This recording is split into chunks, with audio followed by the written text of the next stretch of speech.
So hi, my name's Jo Bingham. I am a watercolourist and a teacher, and I'm based in Cairns, Australia. So welcome to my channel. So this short video is on depth perception. So use these three simple techniques to really improve your work. Now normally I demonstrate in these videos, but not in this one. I've already done some very small paintings which I'm going to use to illustrate these points. So here goes technique number one. So these two simple paintings demonstrate the effects of using a warm and a cool colour palette to create depth and interest in our art.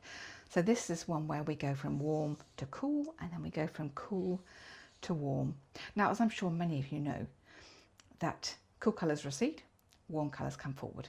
So this, if you like, is the more correct version. Whereas this one, I think, looks a bit odd because we've got the cool yellows at the bottom. It looks a bit odd. That's receding.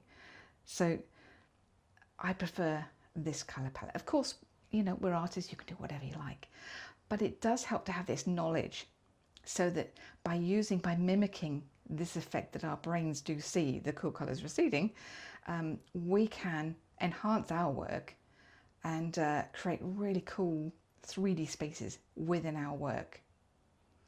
So we'll move on to technique two. So this is about layering. So overlapping layers creates depth in painting by mimicking the real world. Now I have still gone with the cool at the top going down to the warmer colours at the bottom, so that's already giving me a head start. But when one object hides another or partially hides another, it signals to our eyes that, you know, one object is obviously in front of another, and it's establishing that foreground-background relationship, and it's helping to create that convincing 3D space on your paper.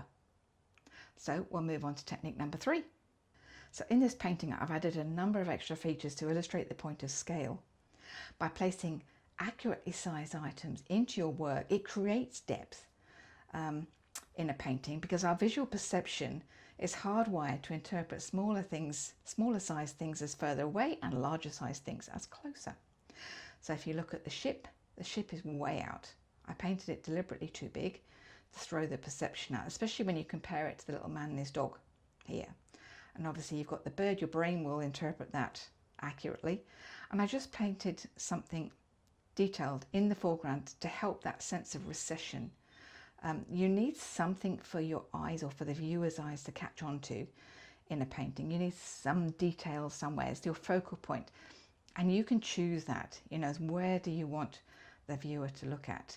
And again, that will naturally create depth in your painting.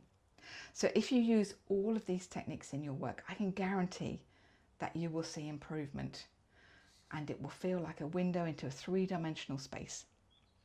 So happy painting, and I'll see you next time.